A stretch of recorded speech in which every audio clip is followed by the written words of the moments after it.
Okay, now we're recording. I'm going to share my screen again. That would have been bad if I had forgotten that. So, okay, we're going to have to do it like this time around. So I'll say again for the recording, my name is Kaitlin Sopoci-Belknap. I'm National Director of Move to Amend, and I'll be leading the webinar tonight. So what we're going to be talking about, I'm going to give a quick overview of Move to Amend. I recognize some of your names when I saw the attendees, but there are a lot of people here who have never participated in Move to Amend event before. So I'm going to give a quick overview, and then I'm going to talk about our projects for 2017 and also ongoing volunteer opportunities, and then open it up to any questions that you have. And then I'll tell you what the next steps are and how you can get involved if you're not already. Move to Amend is a coalition of hundreds of organizations and hundreds of thousands of individuals who are committed to social and economic justice, ending corporate rule, and building a vibrant democracy that is genuinely accountable to the people, not corporate interests. Our goals are to pass the We the People Amendment to make clear that artificial entities, so any entity created by government, does not have constitutional rights, and that money is not speech. So these entities might have rights legislatively or statutorily, but not constitutional protections. Only human beings have constitutional rights, and spending money in elections is not protected by the First Amendment. So money is not speech. These are both two doctrines created by the Supreme Court, and we want to undo those doctrines and codify in the Constitution.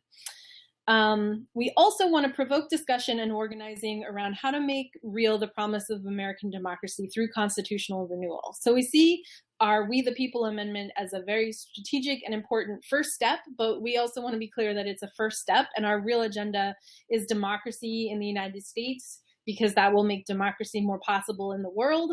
And so the amendment is a strategic campaign to move us in that direction.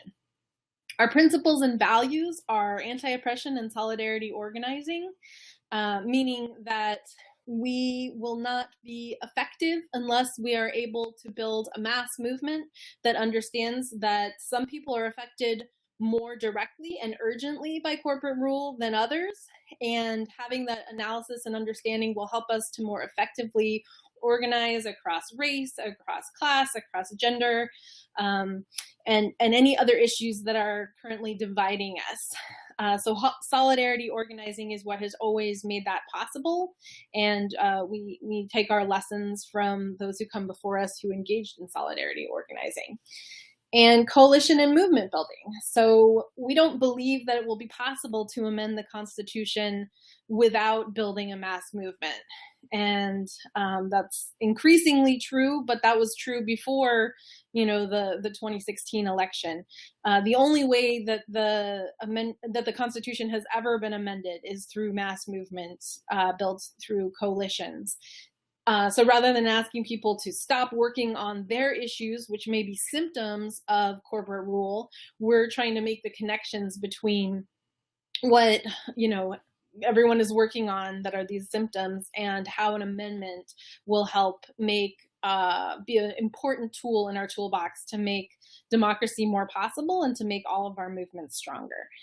We're not going to be able to do this by, getting a critical mass in Congress or really having leadership from Washington, D.C. Even a number of organizations that are maybe working on corporate power issues can't imagine the possibility of an amendment. And so we need to push on them through movement building. And that's the only way that systemic change has ever happened in this country. And so we recognize that, and we need to replicate that. And we believe that's done through grassroots organizing. So even though Move to Amend is a national organization, we are actually rooted in our local people who are all over the country. We have what are called Move to Amend affiliate groups, local groups that are really kind of the heart of Move to Amend. Our office is not in Washington, D.C. It's here in California. And we have folks all over the country, because we actually think that that's where real power comes from, is through grassroots organizing. We also have, as an organization, a dedication to political education, again, looking at successful mass movements that were able to accomplish such big feats like amending the Constitution. We have seen that movements like that require a dedication to political education, meaning we need to understand, how we got to the current situation, lessons learned from previous movements, and constantly be thinking about how we can shift our strategy as needed to win. And so all of that requires political education and ongoing growth. We think that we have a good analysis and we, are bringing that forth, but at the same time, we need to be humble enough to recognize that, we are always learning and there's always more to learn. And as an organization and as a movement, it's critical that we have political and economic independence. And what we mean by that is Move to Amend is nonpartisan. We're not associated with any political party. In fact, the two dominant parties are currently controlled by large corporations, maybe different ones in different ways. And there's kind of different flavors of that. But we certainly cannot depend on the status quo to shift in such a fundamental way. And so we need to, as an organization, remain outside. That doesn't mean that we don't work with people in political parties and sometimes push on political parties to adopt Move to Amend into their platforms. But we're independent. And same thing with how we are financially supported. Move to Amend is made possible by over 10,000 donors. The average donation to Move to Amend is $40.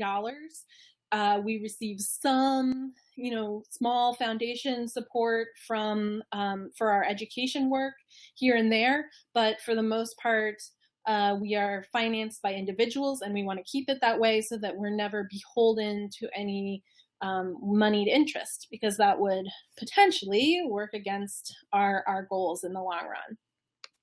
And we really look at every movement with an eye towards, how politically and economically independent are they? And if they're not, then, that causes us some concern.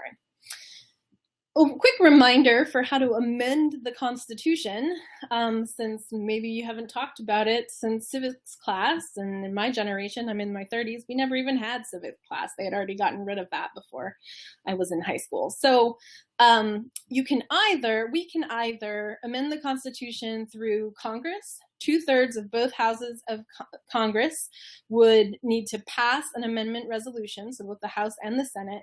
And then any amendment passed by Congress needs the support of 3/4 of state legislatures to ratify it. So that's 38 states. Another way to amend the Constitution that has not ever been done before, but is written as an option in the Constitution itself, is for 2/3 of state legislatures to call for a convention to propose amendments or an amendment. So that's 34 states. And then 3/4 of the states still must ratify any amendment or amendment proposals that would come out of a state convention of the states. So those are the two options. Move to Amend right now is focusing more on the first option, on Congress, because we believe that you have to first, try things that people are familiar with and that people are used to. And so since the Congress route is the way that the Constitution has been amended before, that's kind of the first pass. However, the convention route is sort of there, presumably because the framers of the Constitution intended there to be a way for the states to move forward if Congress was refusing to act. And that may be the situation that we find ourselves in.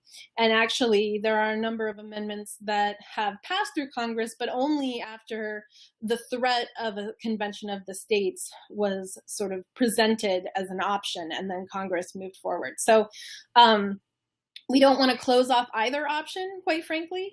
And so we see that as a fork in the road that we'll get to later. In the meantime, our perspective is that either way, to be successful at pushing Congress or to be successful with a state option, we need a mass movement. And so our work in either case right now is building that movement. And so it's the same. And so the ultimate mechanism that is used, that decision doesn't need to be made yet. And we certainly should give Congress a chance. And we think that the public would be more open to a convention if we can show that Congress isn't budging.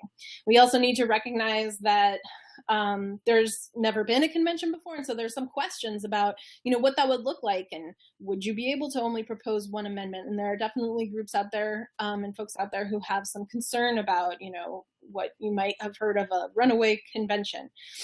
We think that ensuring that there isn't a runaway convention is a question of political capacity and political will and power. So again, that ties back to, have we built a movement that can actually amend the Constitution the way we want to see it done, and not do horrible things like strip women of their rights that have been gained, or chip away at voting protections, or codify an amendment to make gay marriage illegal, things like that, that basically fly in the face of the democracy and human rights agenda that we're pushing. And so that all comes down to, how powerful are we? And that's why that's where we focus, is on the American public. So our strategy, our primary target right now, is the American people.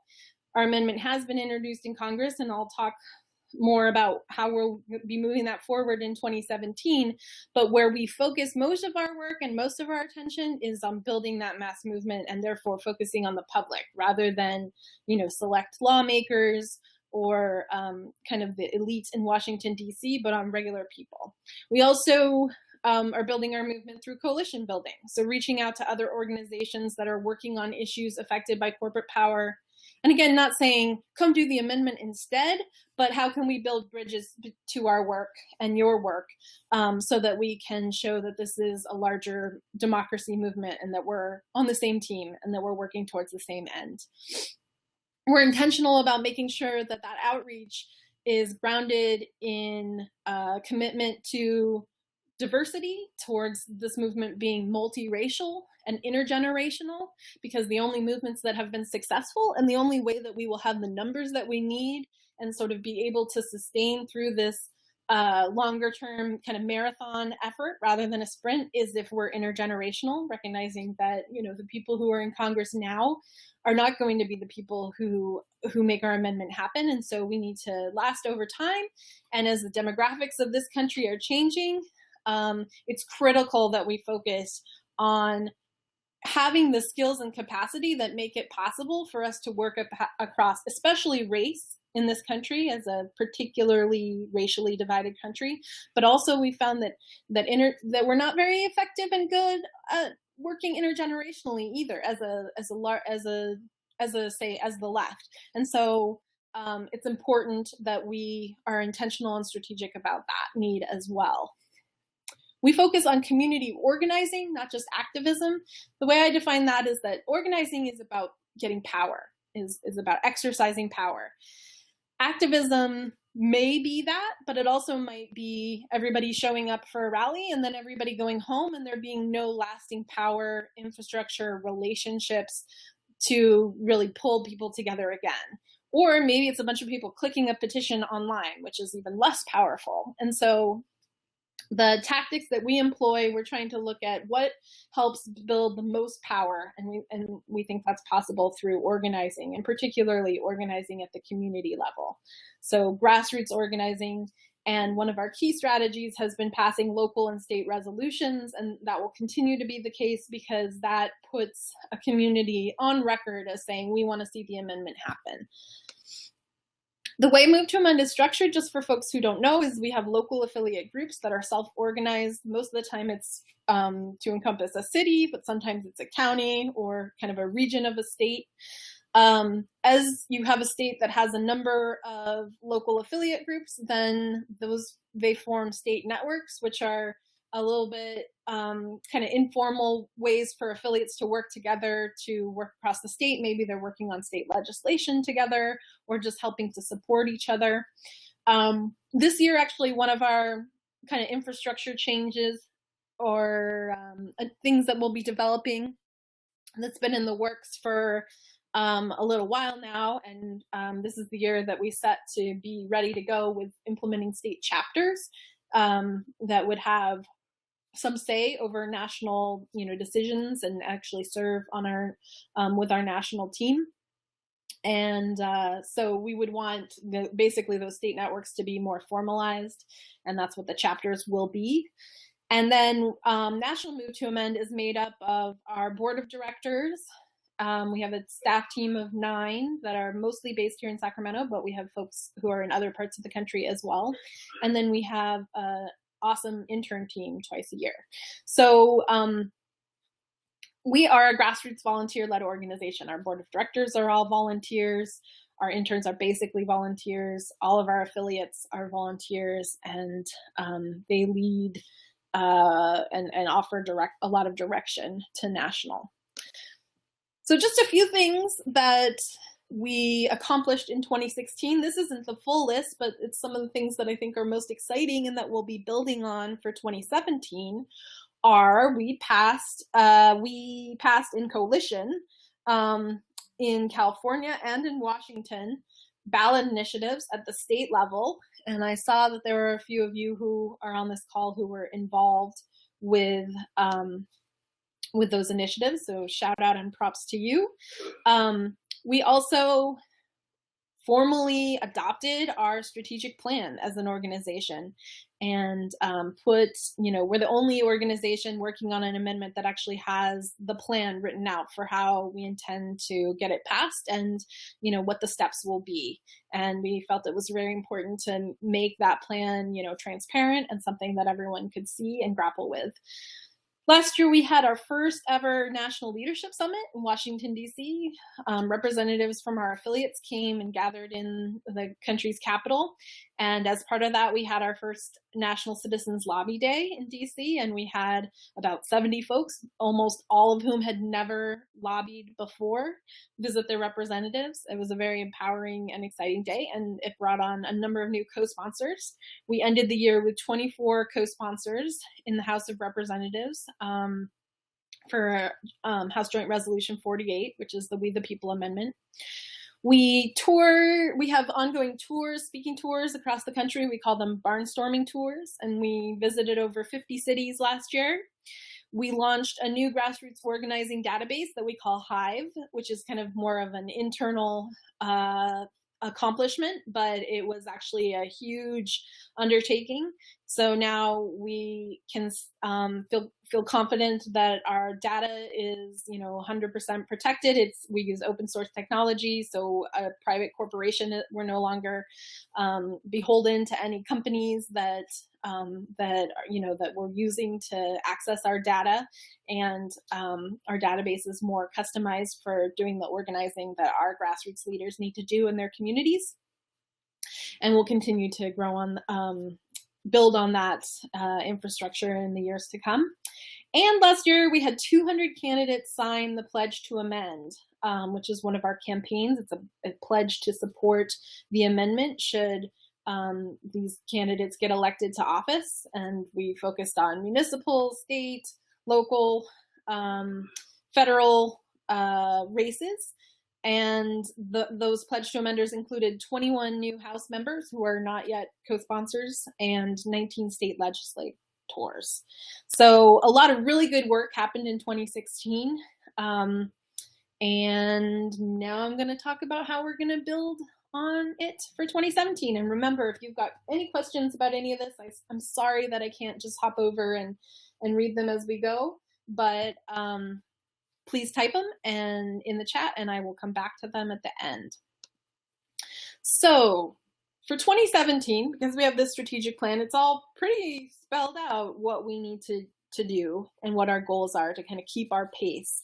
The strategic plan is a 10-year plan. And if we can go faster than that, then we basically just need to follow the steps at a faster pace than is laid out. But we felt as though 10 years was still actually a pretty big lift, considering how far away from having any control of our government we the people have. So it's an ambitious pace, but we also think that it's doable given the strong demand on the part of 80% of the American public who want to see this amendment pass. It's just a matter of organizing them. So what we have to do in 2017 to keep the pace is end the year with 35 House co-sponsors for House Joint Resolution 48. We want to see the amendment introduced in the Senate. We want to get, again, Our goal last year was 165 pledge to amend signups. We got 200. This year the goal is 200. It's not a federal election year, so we'll be focusing on municipal candidates, and I'll talk about that when we get to that part. We want to get to 600 petition signers, and I'll talk about why that's important. Right now we're at about 420 something thousand. 1,200 volunteer leaders, and we want to have 100 active, healthy Move to Amend affiliate groups. You can read more about the Move to Amend strategic plan if you go to movetoamend.org/plan, and you can actually download the whole document. Just to kind of give you a sense of that pace, this is obviously, so 2016 is when we launched the plan, so that's why that year is there first. And this kind of shows the 3 areas where we need to grow and ramp up. So people, and our chapters and our affiliates, our volunteers, communities, showing support for the amendment, and then the pace that we need for Congress. So this is kind of another way to show it. Basically just kind of mapping out until 2029 when we're looking to have it passed. And again, if this pace feels too slow and we need the amendment now, then we still have the steps, we just have to do them faster. So first things first, in a way, the We the People Amendment needs to be reintroduced. Every new Congress, every time the Congress session ends, Congress sessions are 2 years, and all the resolutions that were introduced last time disappear, and they need to be reintroduced. So ours is no exception there. So we've been in communication with our lead sponsor, Representative Rick Nolan from Minnesota, over the last couple weeks, and they have reserved House Joint Resolution 48. So that's our number that we had before. We want to keep that number because we've done a lot of outreach with it, and we think that it is best to make sure that we have the same number so no one gets confused. So that means that 1 through 47 have to be introduced before 48 can officially be introduced. So basically it's been reserved administratively. It kind of has been introduced, but it won't be able to be officially on record until 1 through 47. They're at about 24 now. So based on previous paces, they're telling us that it'll be in the spring, most likely April, when we get to 47, which will then trigger 48 to drop. So his office is currently securing commitment from last year's co-sponsors, the 23 other folks who had already committed. And then we also have a number of folks who have already pledged to amend, who are either new to Congress or who were running for re-election last year. And so we're going to be working on them as well between now and when House Joint Resolution 48 is officially filed. And our goal will be to start off with 25 to 30 sponsors when the resolution is formally filed. So we'll be almost most of the way to our goal at that point. We think that's doable. So that's getting the amendment reintroduced. So connected to that, obviously, is our Pledge to Amend campaign. This is an ongoing campaign. In federal election years, we focus on everybody who's running for office. In odd years, like 2017, we will focus on municipal elections, but we'll also be lobbying sitting elected officials. So, and it's important, even though obviously your city council member or mayor or, water district member may not in any way really be able to affect whether the amendment passes today, but the people who are running for city council are the most likely people to run for state legislature, say, in 3 to 5 to 7 years. And maybe they'd even run for Congress, depending on the size of their city. And so getting to them early and getting their commitment to use their office to support the We the People Amendment is critical. They also might be able to pass a resolution in your community and lead the charge on that. And so there is stuff that they can do right now, even if they're not ever going to or not yet in state or federal office. And so we don't want to ignore our municipal elected officials at all. So Pledge to Amend will be focusing on them. And if you want to get involved in that campaign, we have materials to help support candidate surveys, showing up um, at candidate forums and doing what's called bird dogging, where you basically, repeatedly target anytime there's media and candidates there and try to get them to, in this case, commit to the pledge or state their position on our amendment.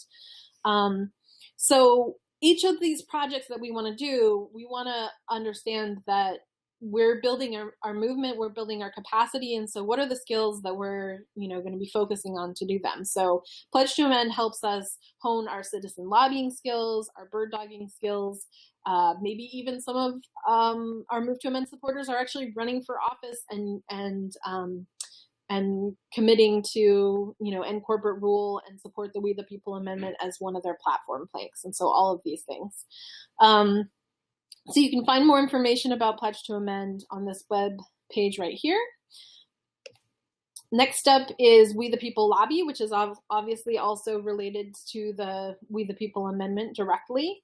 So we will be continuing to, hone our citizen lobbying skills through national call-in days in March, July, and September.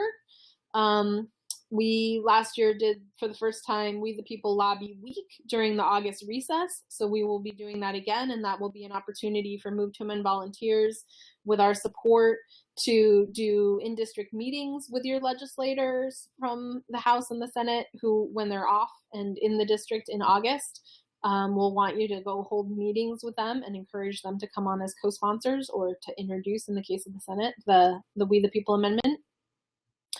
Our national staff team will be visiting DC 4 to 6 times this year. I'm not quite sure of the number. It sort of depends on how well we're doing, to provide information and education, and basically to augment the lobbying work that our citizen volunteers are doing in district. So kind of getting them from both sides. So you'll talk to the district staff, and we'll talk to their national staff in DC. And we'll also be doing a spring briefing for the Congressional Progressive Caucus staff that Nolan's office is going to set up. So our primary targets as far as national is concerned are going to be kind of the most low-hanging fruit. So that's people who pledged in the last election that they would come on as co-signers, basically, by pledging to support the amendment when they were running for office. And then also we'll be focusing our attention on districts where ballot initiatives have passed. So in some cases, we're talking about all of the legislators in California, Washington, Montana, and Colorado, which are the 4 states that have passed ballot initiatives. But we also have hundreds of initiatives that have passed, a lot of them through ballot initiative as well, in municipalities across the country. And so, if we're talking about a city that has passed a ballot initiative, then we can go to the representative who represents that city and say, your constituents support this, even if the state hasn't done it as a whole. So we basically want to shore up that any representative whose constituents have voted and told them they have a mandate to support the We the People Amendment. We want to make sure that they're not getting off the hook. And so you can help us with all of that by both trying to move forward with resolutions, which is actually the very next slide, or if you're already in a place where an initiative has passed, then certainly you have a really good rationale to tell your elected officials that they better support the amendment. And even if you're not in a place that allows for ballot initiatives, because many states don't, then you can still participate in We the People Lobby. We have materials for you to make the case. And a number of the elected officials who already have come on as co-sponsors, haven't needed those ballot initiatives to sway them. And so there's lots of other arguments that we can help you make as well.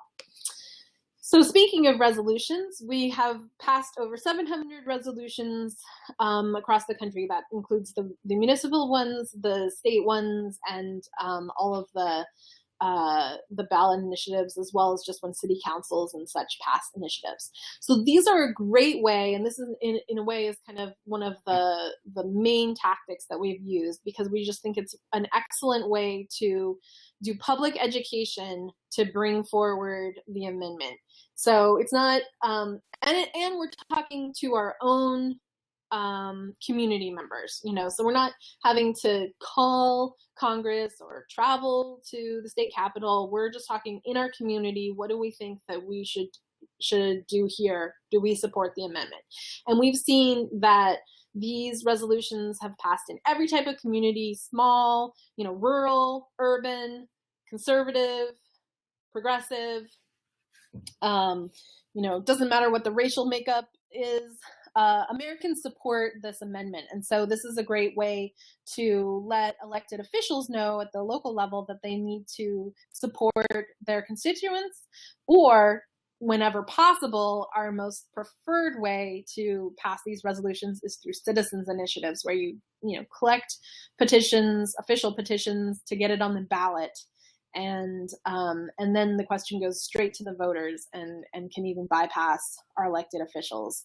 And it's just a wonderful public education opportunity and organizing opportunity. It lets us grow as a movement in the places where we've been able to do this at the state level. That means thousands of people have been involved in these campaigns, and then there's lasting infrastructure as well. And so that's ideal, but since not every place allows that, then we can still do public education resolutions through getting city councils or county commissions to pass them. And we also get community organizations, political parties, unions, and faith congregations to pass resolutions as well. And we have resolution language tailored for those. So if you're involved in a community organization, the board of directors could be approached, and you could ask, your fellow board members, or if you're a volunteer, ask the leadership of the organization you're working with if they will pass a resolution in support of the We the People amendment. Or, if you're active with whatever political party you belong to, you can bring forward language to have that inserted into, say the platform of your local or state party. Or if you're involved with a labor unions pass resolutions all the time. And also we're seeing increasing numbers of churches pass resolutions calling for the We the People amendment. And so I want to encourage you to think about all of those. And most everybody is involved in one of these type of things. And so thinking about, if you're active or even just a member of any community organizations, unions, faith congregations of any variety, or political parties, this is a way that you can help us grow the movement and expand our support. And sometimes that's a 5-minute presentation. Sometimes it's just a matter of talking to the leadership and having them discuss it at a meeting. And we have materials to help you do all of those things as well. So those are kind of the main group projects. Some of those things you can do as an individual, but they're best done when you can get kind of a core of folks together.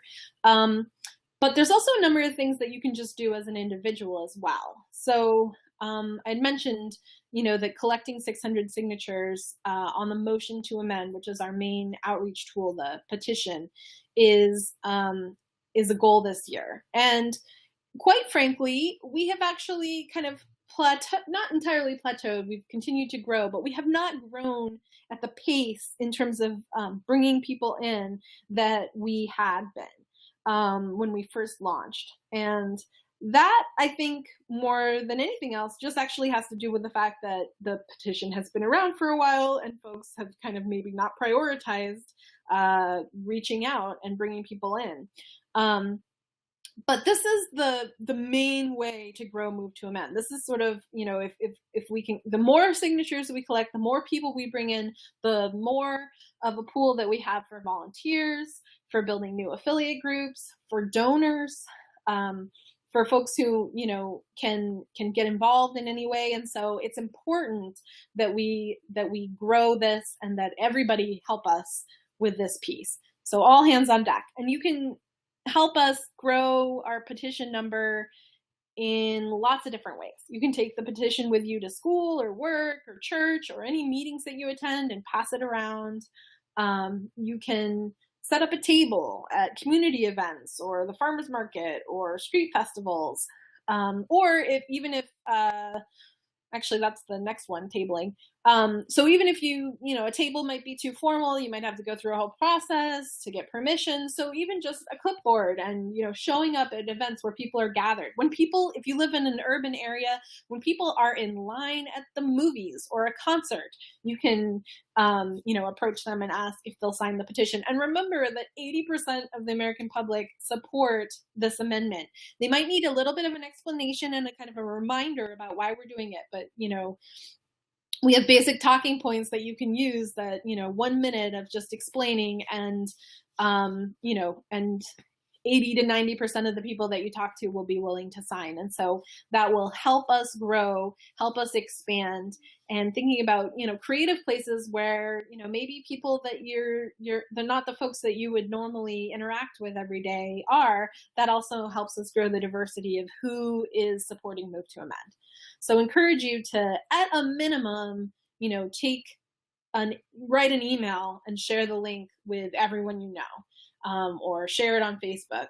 But if you can, go above and beyond a little bit and actually print out the petition and bring it with you to places where you go, then that will be huge, and you will be doing a big part for Move to Amend doing just that.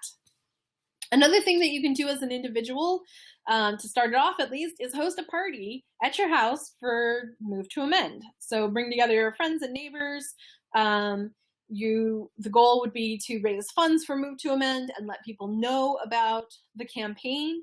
We have a 30-minute documentary film that you can show. It's available online through YouTube for free, but we also can, you can purchase the DVD at cost, and you can kind of give the introduction and Move to Amend. You don't even have to study up or know much about it, because you can just pop in the DVD and that will give the introduction to your guests. In addition to that, we can also have a member of our national team, if they're nearby, maybe come in person, but if not, then have a Skype conversation so that we can answer questions and, get folks excited. This is also a great way to help kick off a Move to Amend group if you're potentially interested in starting a Move to Amend group, but you can't do it all by yourself. Hosting a house party is kind of a low commitment way to see if there's anybody else who's interested and potentially get started with a new group. And even if you don't have that in mind, if you say you don't have time to start a group, you could collect donations and petitions and help us grow the movement. And so please think about, hosting a house party, and we've got information online to help you get started. Another thing that you can do in an ongoing way is participate in our Stampede to Amend program, which is really just a matter of purchasing one of the stamps that we sell. The most popular one is it's a rubber stamp that says, corporation is not a person, money is not speech, movetoamend.org, and you stamp your money, or we stamp all of our outgoing mail as well here from the office. So thinking about that, checks, with the message, and then you don't know where it's going to go, but you're helping to kind of get the message out to the general public. And this is a project that we initially launched with Ben Cohen from Ben and Jerry's Ice Cream. He was really excited about this and approached us and asked if we wanted to partner with him on it. Then he kind of went on to focus only on stamping, and obviously for us, stamping doesn't build a movement, but it is a good outreach tool. And so that's just kind of one tiny piece of what we do. But we have definitely had, volunteers come to us, donors come to us, interns come to us because they found a stamp with the message and went to the website and got involved. And so it's a fun and, slightly edgy way to help participate. And you can order the stamps online from us. And you can also hold a stamp in. So, if you had a house party, you could have some stamps and encourage everybody to bring, $100 of ones or something like that, and, stamp their money and then go forth and help spread the word together. Or you could do that at a public event as well, if you have a table or something like that. So those are kind of ongoing efforts that we do to do outreach and bring people in. And then just a few couple more slides here just about our national committees. The main way that we encourage folks to get involved with Move to Amend is to start an affiliate group. And most of the time, these affiliate groups have been started either through like a house party or participating in one of our campaigns like Pledge to Amend or We the People Lobby, and a group coming together to do a project like that and then continuing on or pass a resolution. But do want to let everybody know that if you have a particular skill set or area of expertise, we do also have national committees that is a bit of a time commitment, and there's limited space on the committees. But we do invite folks to apply to volunteer to join excuse me, our national committees if that fits your area of interest. So you can find more information on our website. And then we also have a number of caucuses, basically kind of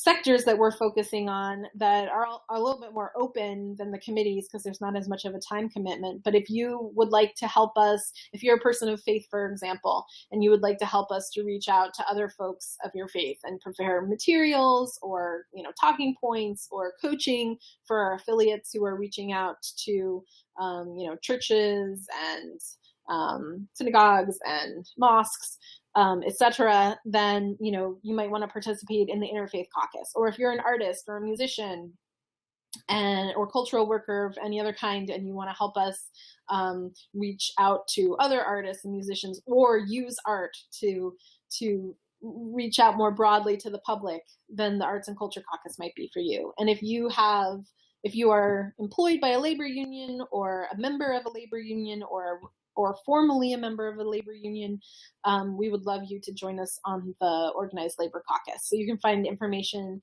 and those groups each have a conference call once a month that you'd be welcome to join if you'd like to help us reach out to those sectors. And that's just our current list. We will continue to grow the caucuses as well.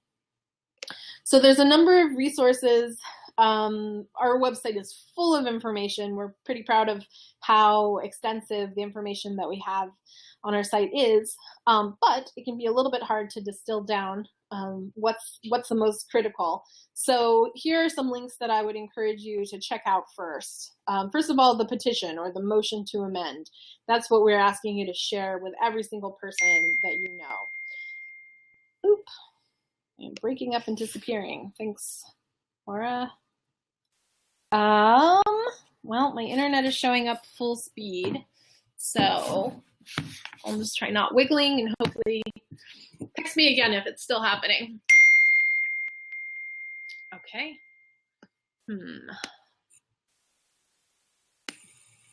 Let me check. Other folks having problems hearing me too? Oh, no, sounds like it's on your end, Laura. Good. I mean, sorry for you, Laura, but Laura's one of our board members. That's why she's got my cell phone number. But good. It sounds like my internet's still working. So, so the petition, please share that with everyone you know. That's like step one.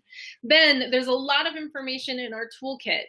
That's where the archives for all of our webinars are, and information about all of these campaigns and, talking points, and also creative stuff like skits or how to build a corporate person costume if you want to, go out and get public attention or work with the media. So we have tons of information in the Take Action Toolkit, and it's all categorized depending on what you're wanting to focus on. So encourage you to check that out.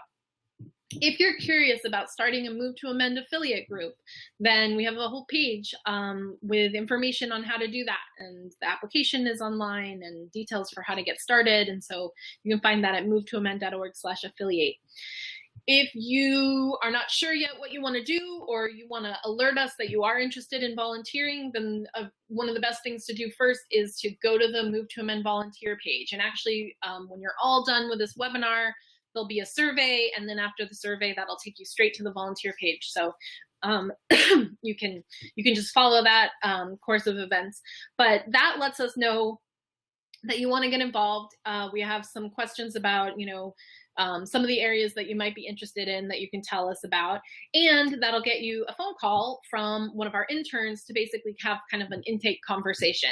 And again, learn more about what you're interested in, what your skills are, and also we can let you know at that point if there are other folks in your area who have said that they want to help start a Move to Amend group, and we can put you in touch with them.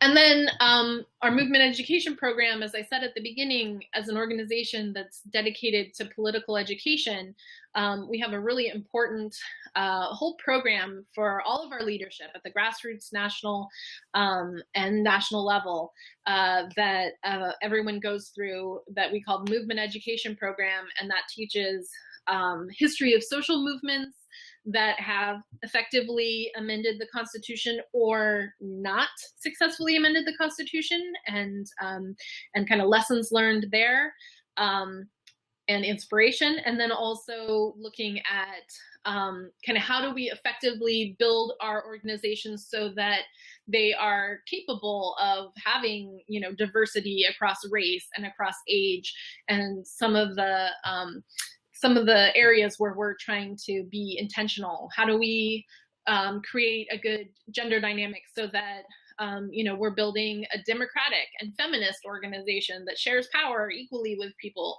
and you know, that requires intention, and that doesn't just happen, especially because we live in a corporate capitalist system that actually discourages us from trying on you know, democratic power sharing ways to make decisions. So we don't have that much practice. We're a super segregated country. So, you know, a lot of times white folks don't know any people of color, or vice versa. And, you know, we put older folks away in, you know, homes away from younger folks. And so a lot of people who are in college don't necessarily even know kind of how to interact with older folks, and vice versa. There's huge technology gaps and language gaps. And so all of those things make it harder for us to effectively build this movement that we need. And in order to overcome those challenges and roadblocks, we have to be intentional and strategic in the ways that we build our organizations. And so the Move to Amend education program provides the basis for all of that to be done more effectively, and for us to have an organizational wide conversation on how to do that most effectively. So we are now at the questions point, and there's one more slide about next steps, but I think I'm going to need to flip back over here to the chat.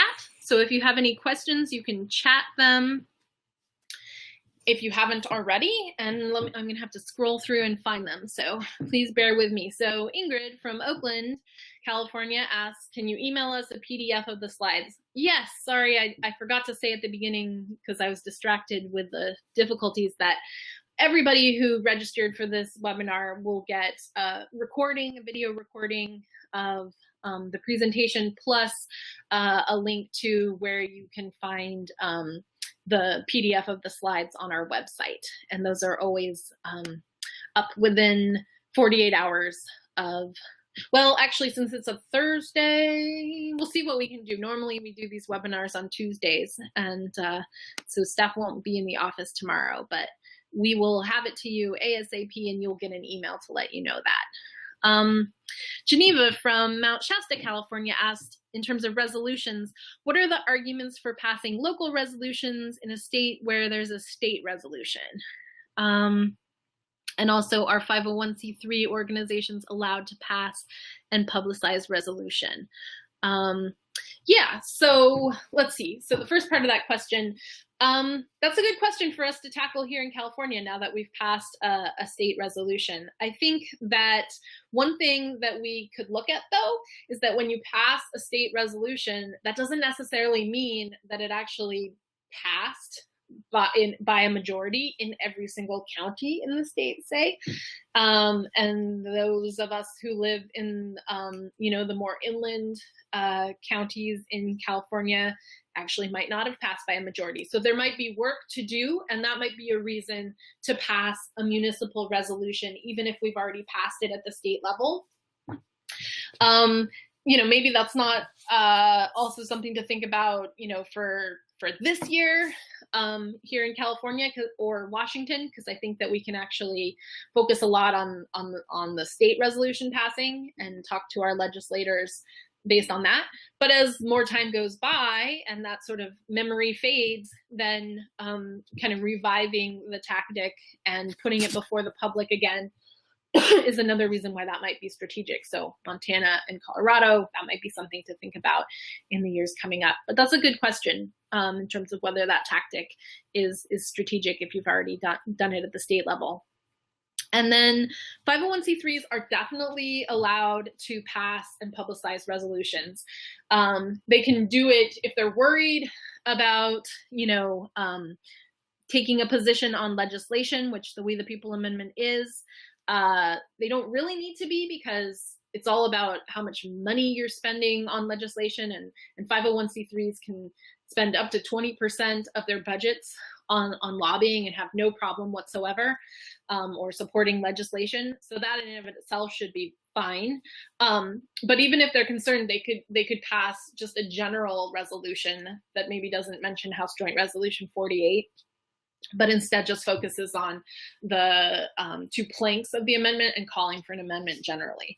So sometimes churches might be a little bit more paranoid.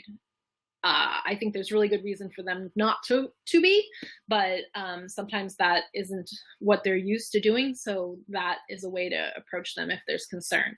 But we can definitely help with answering questions, and there's some talking points already about how to address these questions that come up about different kinds of organizations.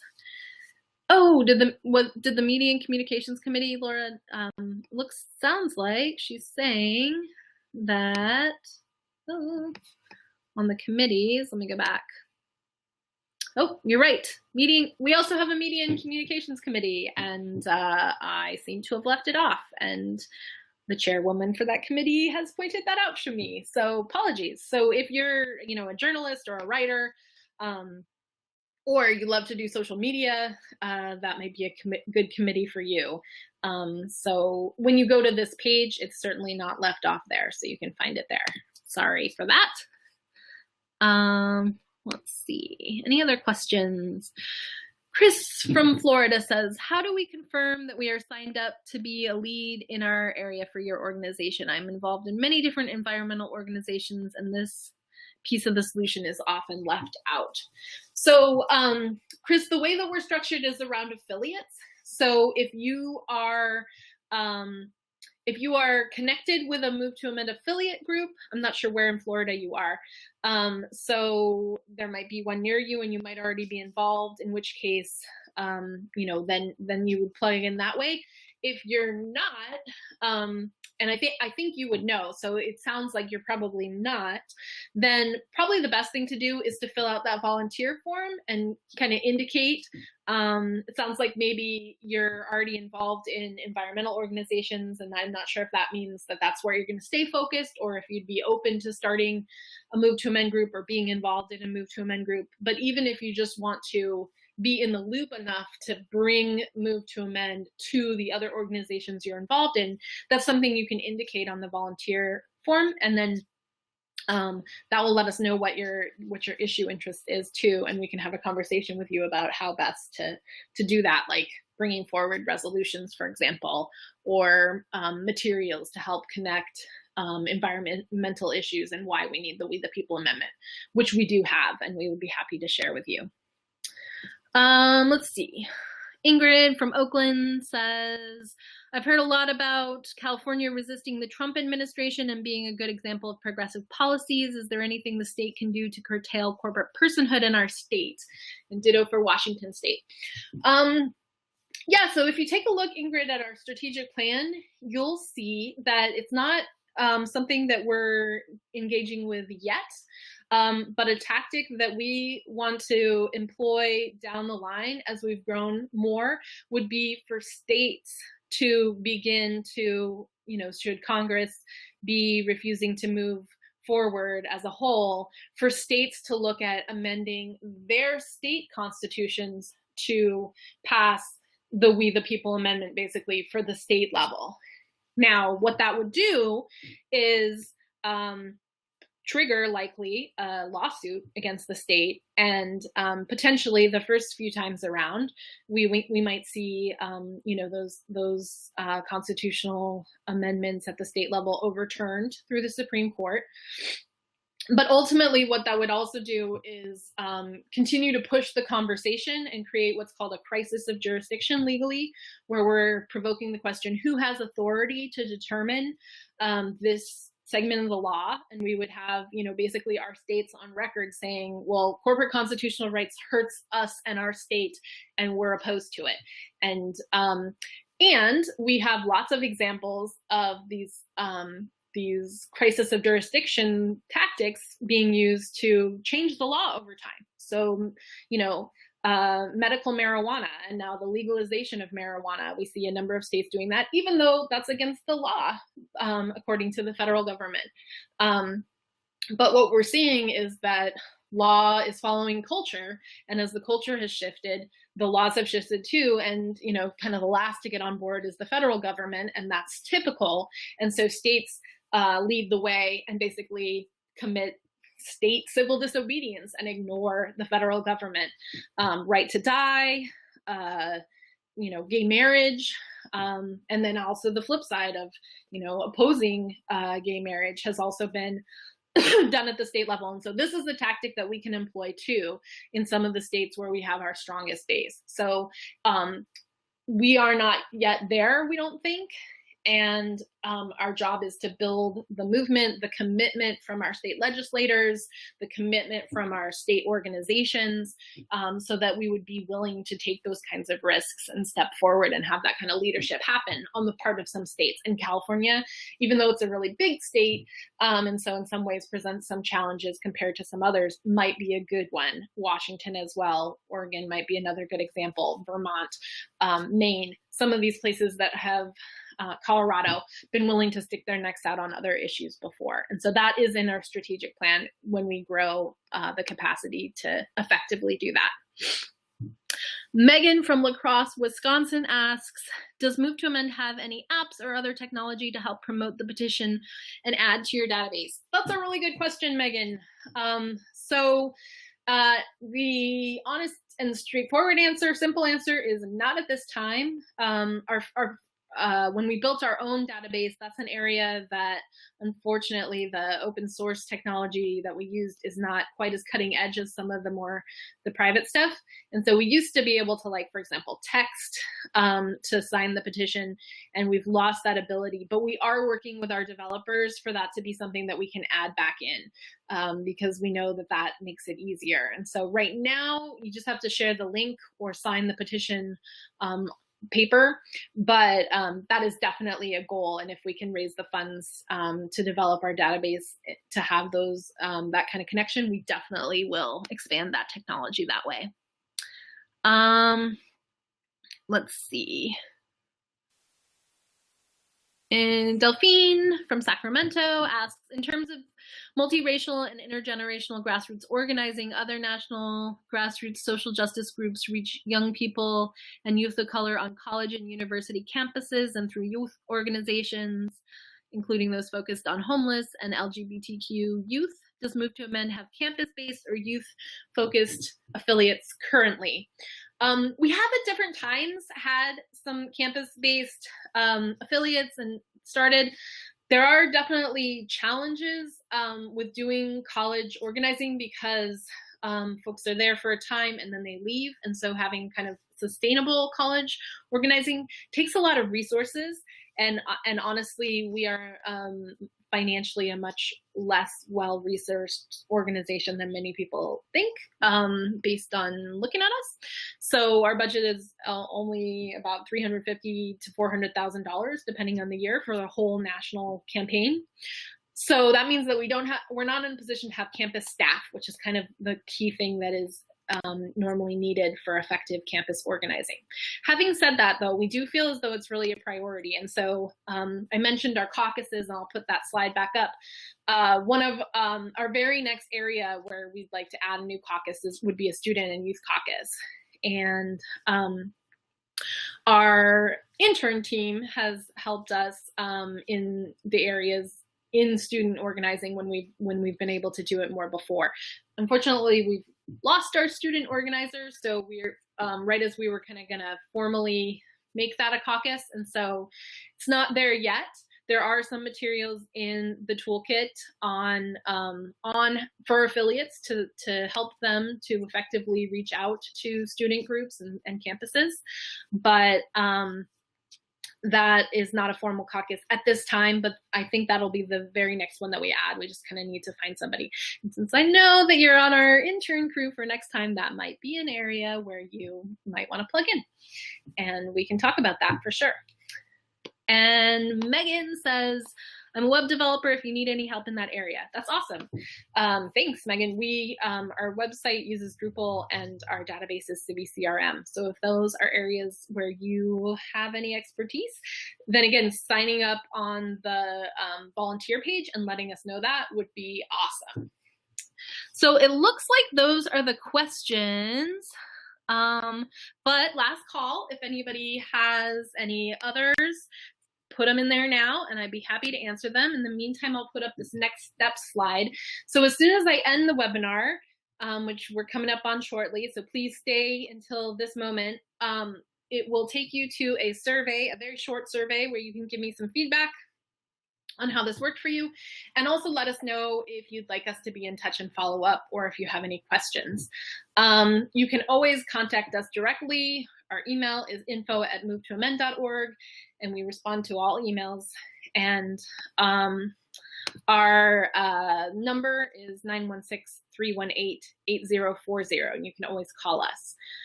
We also hold these webinars once a month on different topics. Our February webinar is going to be for Move to Amend affiliate leaders only. It'll be a webinar reminder training on our database called Hive. So that'll be in February, but March will be the next one that's open to everyone, and that'll be on starting a Move to Amend affiliate group. So everyone is invited to join us for that. And if you go to movetoamend.org/webinars, you can RSVP for that March webinar.